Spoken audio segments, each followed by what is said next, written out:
مفتی منیب الرحمان اس وقت ہمارے ساتھ ٹیلی فون لائن پر موجود ہیں۔ مفتی صاحب، سورج گرہن کا آغاز ہو گیا ہے، کیا کہیں گے آپ؟ بسم اللہ الرحمن الرحیم۔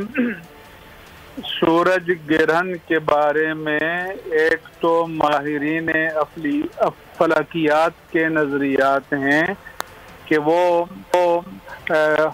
حساب لگا کر بتاتے ہیں کہ فلان دن فلان تاریخ کو اتنے وقت کے لیے سورج یا چاند کو گرہن لگ جائے گا اور لوگ اس کا مشاہدہ کرتے ہیں۔ اسلام کا زاویہ نظر ہے، اسلام کی روح سے سورج ہو، چاند ہو، دیگر سیارے ہوں، وہ اپنی مرضی سے نہ چلتے ہیں، نہ رکتے ہیں، نہ رخ بدلتے ہیں، وہ اللہ تبارک و تعالیٰ کے حکم کے پابند ہیں۔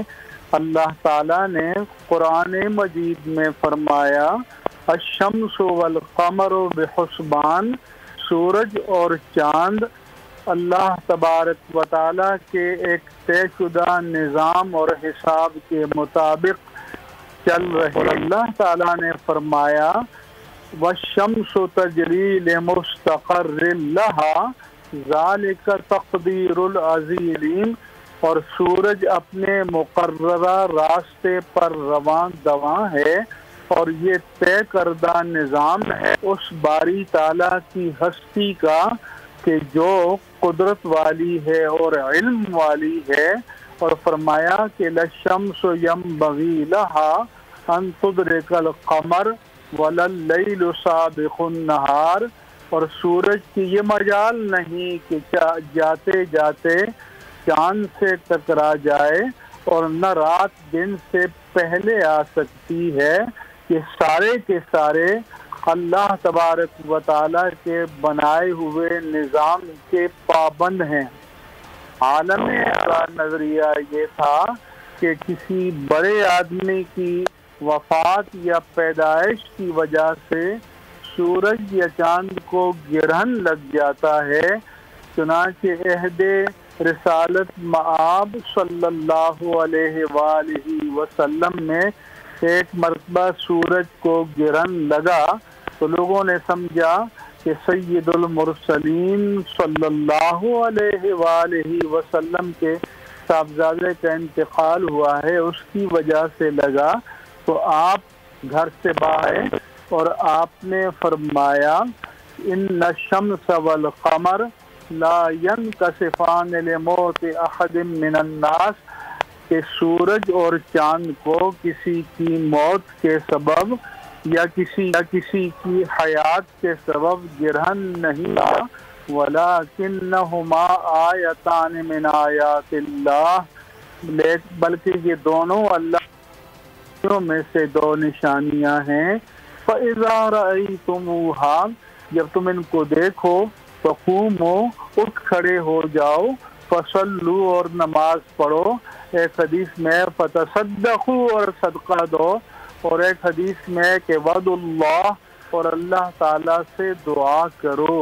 یعنی مومن کا زاویہ نظر یہ ہونا چاہیے کہ وہ اللہ تبارک و تعالیٰ کے مطلق اور وہ خالق و مالک جو اپنے نظام کے تحت، تکوینی نظام کے تحت ان کی روشنی کو ایک عارضی وقت کے لیے سلب کر سکتا ہے، وہ جب چاہے گا ان کو مستقل سلب کر فرما لے گا اور قیامت قائم ہو جائے گی۔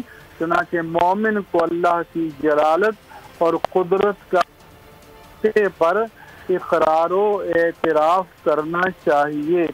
اسی طرح صلح حدیبیہ کے موقع پر آپ الصبح اٹھے اور دیکھا کہ بارش ہو چکی تھی، تو آپ صلی اللہ علیہ وآلہ وسلم نے فرمایا کہ اللہ تعالیٰ فرماتا ہے کہ آج میرے بعض بندے مجھ پر ایمان لانے والے اور بعض کفر کرنے والے ہو گئے۔ اللہ فرماتا ہے کہ فَأَمَّا مَنْ قَالَ مُطِرْنَا بِفَضْلِ اللَّهِ وَرَحْمَتِهِ، جس نے یہ کہا کہ اللہ کے فضل اور رحمت سے ہم پر بارش ہو گئی، فذالک مؤمن بی وکافر بالکواکب، یہ مجھ پر ایمان لانے والا ہے اور ستاروں کی تاثیر ذاتی کا انکار کرنے والا ہے۔ وَأَمَّا مَنْ قَالَ مُطِرْنَا بِنَوْءِ كَذَا وَكَذَا، اور جس نے یہ کہا کہ فلاں مقام سے کے طلوع ہونے کی وجہ سے بارش برس گئی، تو فَذَلِكَ كَافِرٌ بِي وَمُؤْمِنٌ بِالْكَوَاكِبِ، یہ میرا انکار کرنے والا ہے، میری قدرت کا انکار کرنے والا ہے اور ستاروں کی ذاتی تاثیر کا ماننے والا ہے، حالانکہ ستاروں کا اس تاثیر میں کوئی دخل نہیں ہوتا۔ علامہ اقبال نے بھی کہا ہے، ستارہ کیا میری تقدیر کی خبر دے گا، وہ خود فراخی افلاک میں ہے خوار و زدہ۔ یہ نظریات بھی غلط ہیں کہ آج فلاں کا ستارہ فلاں برج میں ہے تو اس کا دن ایسا گزرے گا ویسا گزرے گا۔ سب کچھ جو کچھ ہو رہا ہے اللہ تعالیٰ کی تقدیر سے ہو رہا ہے۔ اسی طرح سے ہمارے ہاں جو ہندو معاشرہ سے فاسد اور باطل توہمات ہیں کہ حاملہ عورت پر یہ اثر پڑتا ہے، بچوں پر یہ اثر پڑتا ہے، یہ سب فاسد ہے، باطل ہے، غلط ہے، قطعی طور پر درست نہیں ہے۔ سورج گرہن یا چاند گرہن کی یہ جو تاثیرات بیان کی جا رہی ہیں شریعت کی نظر میں یہ بالکل غلط ہیں، ان کی کوئی اصل نہیں ہے۔ مومن کا ایمان و ایقان اللہ تبارک و تعالیٰ کی عدالت اور اس کی ذات پر ہر حال میں ہونا چاہیے۔ ٹھیک ہے، بہت شکریہ مفتی منیب الرحمان، سورج گرہن کے حوالے سے مختلف حوالہ دے رہے۔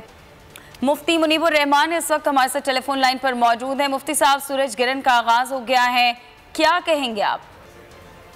بسم اللہ الرحمن الرحیم۔ سورج گرہن کے بارے میں ایک تو ماہرین فلکیات کے نظریات ہیں کہ وہ حساب لگا کر بتاتے ہیں کہ فلاں دن فلاں تاریخ کو اتنے وقت کے لیے سورج یا چاند کو گرہن لگ جائے گا اور لوگ اس کا مشاہدہ کرتے ہیں۔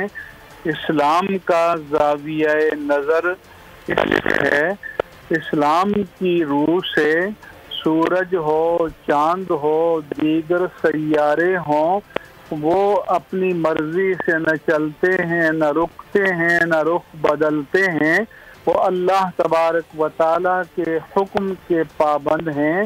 اللہ تعالیٰ نے قرآن مجید میں فرمایا الشمس والقمر بحسبان، سورج اور چاند اللہ تبارک و تعالیٰ کے ایک طے شدہ نظام اور حساب کے مطابق چل رہے۔ اور اللہ تعالیٰ نے فرمایا والشمس تجری لمستقر لہا ذالک تقدیر العزیز العلیم، اور سورج اپنے مقررہ راستے پر رواں دواں ہے اور یہ طے کردہ نظام ہے اس باری تعالیٰ کی ہستی کا کہ جو قدرت والی ہے اور علم والی ہے۔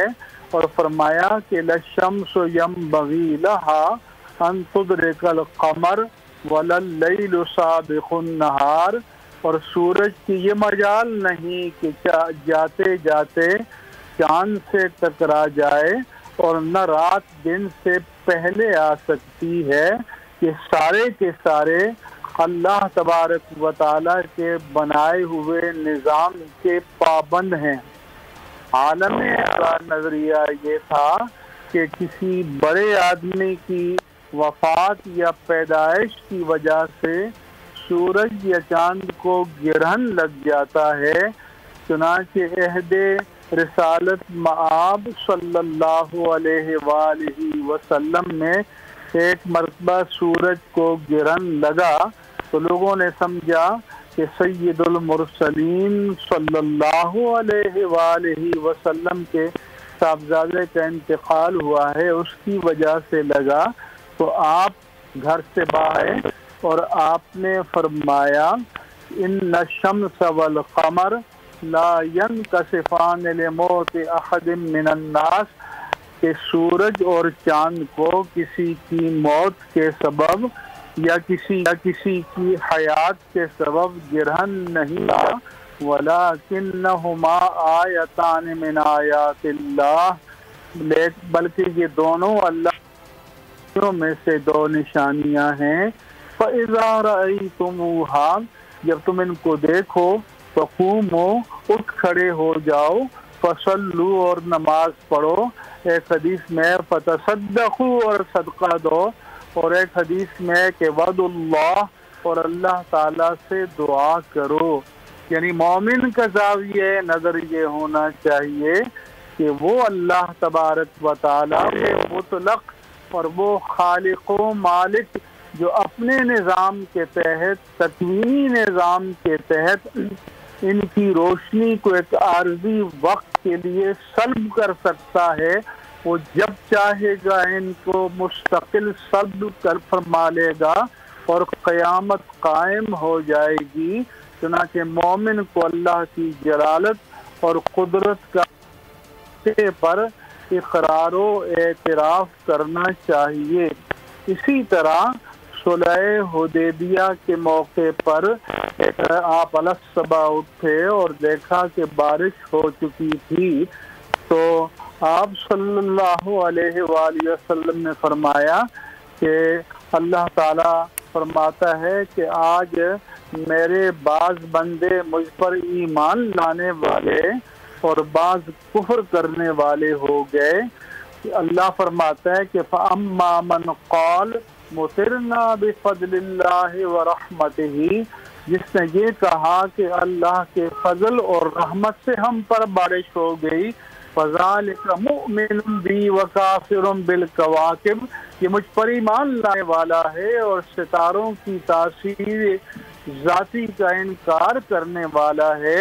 وَأَمَّا مَنْ قَالَ مُطِرْنَا بِنَوْعِ كَذَا وَكَذَا، اور جس نے یہ کہا کہ فلاں مقام سے کے طلوع ہونے کی وجہ سے بارش برس گئی، تو فَذَلِكَ كَافِرٌ بِي وَمُؤْمِنٌ بِالْكَوَاكِبِ، یہ میرا انکار کرنے والا ہے، میری قدرت کا انکار کرنے والا ہے اور ستاروں کی ذاتی تاثیر کا ماننے والا ہے، حالانکہ ستاروں کا اس تاثیر میں کوئی دخل نہیں ہوتا۔ علامہ اقبال نے بھی کہا ہے، ستارہ کیا میری تقدیر کی خبر دے گا، تو خود فراخ یہ افلاک میں ہے خوار و زیادہ۔ یہ نظریات بھی غلط ہیں کہ آج فلاں کا ستارہ فلاں برج میں ہے تو اس کا دن ایسا گزرے گا ویسا گزرے گا۔ سب کچھ جو کچھ ہو رہا ہے اللہ تعالیٰ کی تقدیر سے ہو رہا ہے۔ اسی طرح سے ہمارے ہاں جو ہندو معاشرہ سے فاسد اور باطل توہمات ہیں کہ حاملہ عورت پر یہ اثر پڑتا ہے، بچوں پر یہ اثر پڑتا ہے، یہ سب فاسد ہے، باطل ہے، غلط ہے، قطعی طور پر درست نہیں ہے۔ سورج گرہن یا چاند گرہن کی یہ جو تاثیرات بیان کی جا رہی ہیں شریعت کی نظر میں یہ بالکل غلط ہیں، ان کی کوئی اصل نہیں ہے۔ مومن کا ایمان و ایقان اللہ تبارک و تعالیٰ کی عدالت اور اس کی ذات پر ہر حال میں ہونا چاہیے۔ ٹھیک ہے، بہت شکریہ مفتی منیب الرحمان، سورج گرہن کے حوالے سے مختلف حوالہ دے رہے